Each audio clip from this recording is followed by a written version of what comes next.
Yet again, Terraluna 2.0 will be delayed. And on top of that, Bitcoin is losing support at approximately $28,000. But we do have some bullish news for Tether, but some very bad news when it comes to regulation regarding stablecoins and other cryptocurrencies.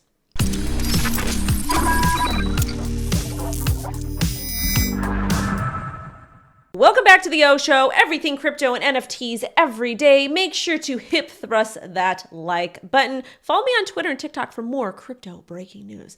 But right now, let's take a look at this sad market cap. With crypto bubbles, we can see everything is down. There's literally like one coin that is up, XCN, which I'm not sure what this is. We may have covered it on the show. I have no idea. But when we actually take a look at the entire market cap, things are not looking great at all. We have Bitcoin that is down approximately 3.8%. And when we take a look at our beautiful 6-hour naked chart, let's actually take a look at the 12-hour and start with the daily. Now, yesterday we printed a red dot on market cipher and we're breaking this support about 28.5. Realistically, 28,000. If we lose, these are going to be your targets 26.6 and 24.4. I still do believe this is more I still believe there's a lot of market manipulation and FUD happening for the whole Terraluna debacle. I don't think we would have seen such a sharp decline with all of these weekly candles without it. 1, 2, 3, 4, 5, 6, 7, 8, and we'll probably be closing up on our 9th red weekly candle when it comes to Bitcoin, because right now I'm not seeing anything that's telling me otherwise. RSI and MFI that is still heading downward. And yes, I did call for a bullish week, but that was proven wrong. So I was incorrect about that. I thought that we were going to have a nice little bounce, at least to about $31,000. We weren't even really able to get there. And the only way I would start to feel bullish on Bitcoin right now is approximately $30,000 if we're able to break and flip above. However, a lot of people are talking about dollar cost averaging in.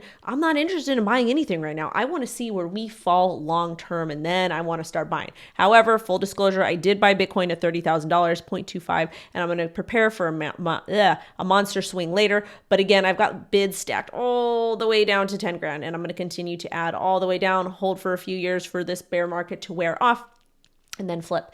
As far as the melt-up theory, I still do think we have an opportunity to see some positive price action, probably about end of July. I hope that's correct. And then again, I think it'll probably bring us to like that $42,000, $46,000. Hopefully, fingers crossed, and then straight bear market after that. Now, Terraluna 2.0 has been delayed. Here's everything you need to know. But realistically, all it is, they're delaying it until May 28th, 2022, which is going to be tomorrow. Again, if you guys are trading Terraluna, please be very, very careful. I would be cautious. Tech does not always work the way it's supposed to. Developers aren't always ready to get stuff done on time, and that's not really their problem. It's just kind of what happens with the development aspect, so don't get mad at them.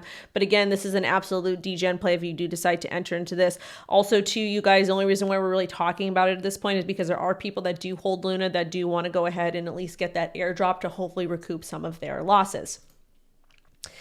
Next, regulation. SEC Commissioner Hester Peirce says crypto regulations likely to happen faster after Terra UST collapse.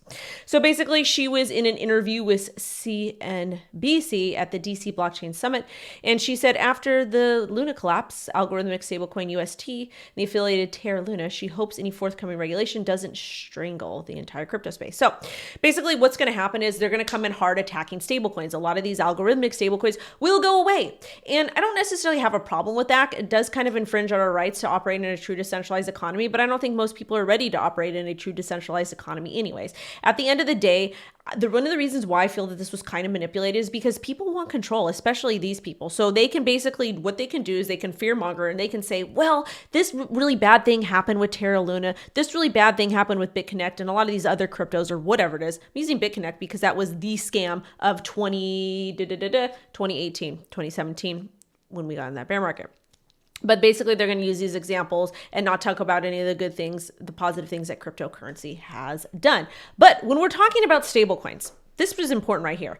Tether's USDT stablecoin launches on Polygon. So there's been a lot of FUD with Tether. And to be honest with you, I kind of did fall for the FUD. But what I did was, I had a bunch of Tether. I went ahead and converted it all, well, about 90%, 95% to USDC, because I do think that USDC will be the stablecoin of the United States as far as a CBDC, because Coinbase is invested, Sam's invested, FTX, Circle, BlackRock, etc. But basically, I went ahead and didn't want to take that risk just in case.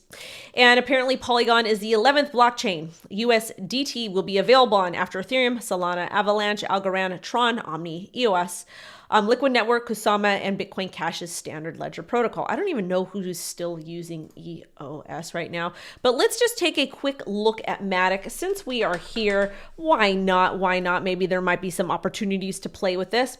Funny enough, this was really funny. So funny enough, we called for this target here, $1.13, and we hit it, which is absolutely amazing. So good on myself for that. But taking a look at matic right now, matic, this is going to be the weekly chart. We are not really showing any signs of life here, except we did kind of bottom out with market cipher. Taking a look at the daily chart, it is still kind of looking bearish. And if we do lose a support over here at about 50 cents, I would look for these low areas here, about 30 cents to about 19 cents. I am staking my matic on Celsius right now. That's because I have a big old fat moon bag. But with matic right now, things can get a lot worse. But we do have some really great support down here at approximately 30 cents. And this is also why we take profits.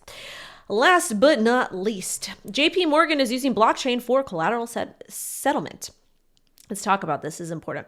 Jpmorgan has begun to use blockchain for collateral settlements, beginning with a pilot transaction performed last week. The transaction involved assets from BlackRock, which was not directly involved in the transaction as a counterparty. Through Jpmorgan has embraced blockchain for institutional use. Its CEO, Jamie Dimon, remains critical of Bitcoin. So they love blockchain technology, but they don't necessarily like Bitcoin because they can't control it. And again, we see this name here, BlackRock. Blockchain will be used for collateral settlement. We will see a lot more of this happening. That's why people are very, very bullish on Ripple. But I kind of feel like XLM might be the way to go. We'll see. I don't know. Maybe it doesn't have that technology capabilities. Who really knows what's going to happen in the future? But either way, the fact that we have big names like Jpmorgan and BlackRock, which I'm not saying they're good, they're the good guys. Blockchain is not going to go away, but we will be seeing a lot of heavy regulation when it comes to crypto. And that's because these big guns are in the space. Thank you all so much for watching. Have an amazing rest of your weekend. I'm going to be filming off of the grid, so y'all be patient. Bear with me over the weekend and next week. Anyways, I'll catch you later. Love and light. Happy weekend. Bye-bye.